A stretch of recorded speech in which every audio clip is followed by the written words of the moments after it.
Hi, my name is Jennifer. Welcome to my kitchen. I'm going to teach you today how to make sprouted honey-flax bread. Sprouted honey-flax bread does not take a lot of expensive equipment, and it has very few ingredients. It's very easy to make at home. For this recipe, what you'll need is freshly milled sprouted flour, or you can buy it in the grocery store if you don't have a wheat grinder and a dehydrator. You're going to need 6½ cups of warm water, about 115 degrees, 3 tablespoons of yeast, 2/3 of a cup of coconut oil, 2/3 of a cup of local honey, a cup of freshly ground flaxseed, 1 egg, pasture-raised preferred, and sea salt, and I use a Himalayan pink sea salt. Okay, now I am all sanitary with my hair back and my apron on. I'm going to teach you how to make bread. When you scoop flour, you want to take a knife and scrape the extra off. That way you always have the same amount of flour in your bowl. And that's cup number 1. Our next step after adding 10 cups of flour will be to add our 3 tablespoons of yeast. Give it a gentle stir.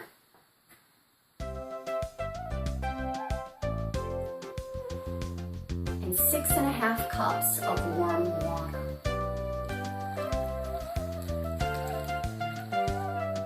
Now that was just 4 cups. I'll need 2½ more to make the 6½ cups of warm water. Then I just give it just a couple turns with a spoon. You don't want to stir it all together. Just a little bit of stirring. And then let it sit for 10 minutes. Now that our mixture has had a chance to sponge, we're going to add in the next 4 ingredients. 2/3 of a cup of liquefied coconut oil,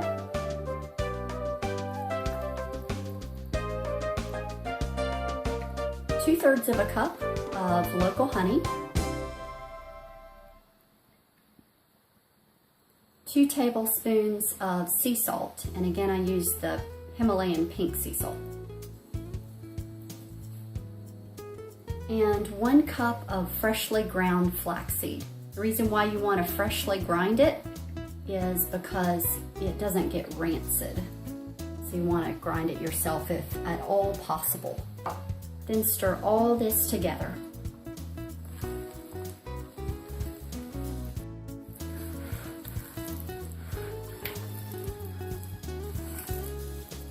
That looks good.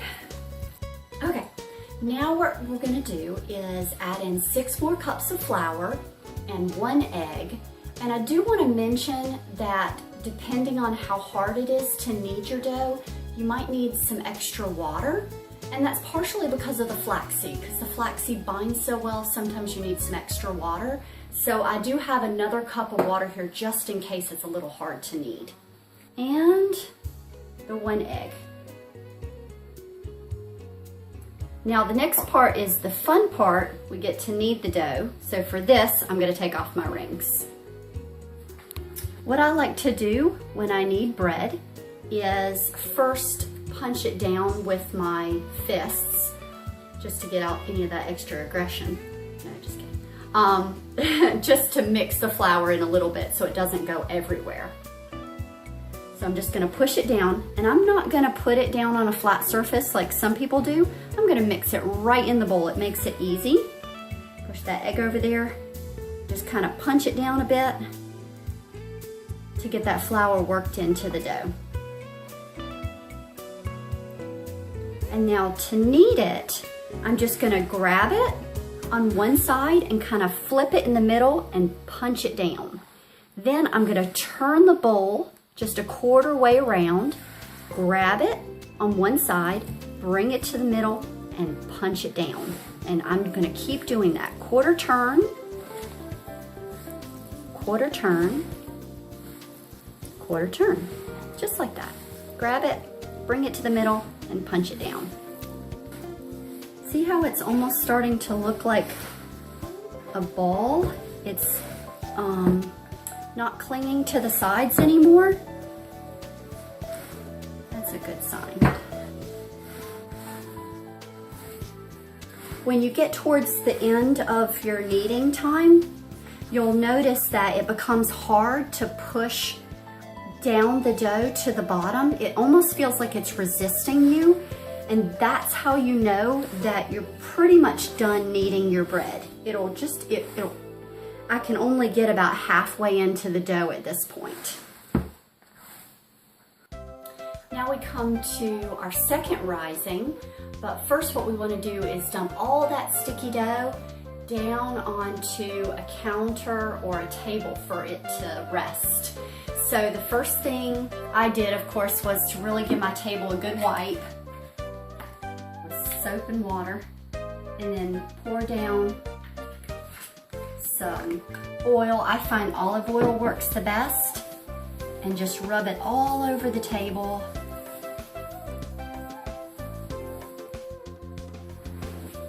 And then dump all that dough out onto the olive oil and give it a couple turns just to coat your dough.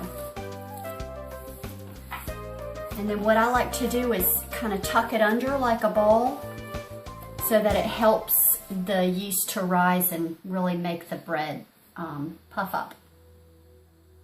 And now we have 10 minutes to let this sit. For our next step, now that we've had a 10-minute rising, we're gonna cut our dough and place it into each of our bread pans. So I told you you had a 10-minute break, but really during that time, it's important to grease your pans so they're ready when that 10 minutes is over.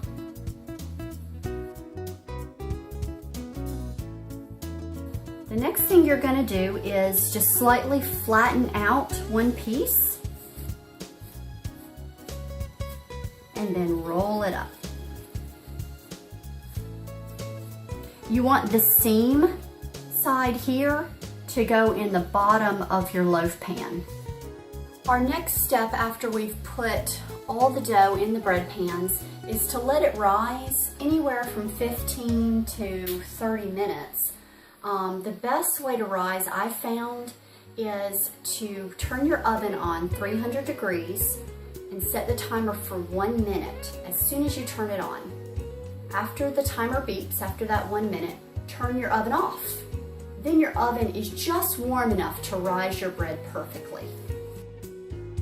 And you don't want your loaf to rise too high, so you want to take it out at about this stage, which is about 15 minutes of rising when you pull it out of the oven to turn on your oven to preheat. When you pull your bread from the oven, let it sit in the bread pan for about 10 minutes before you take it out. It'll make it come out so much easier. And then put it on a cooling rack until it's completely cooled.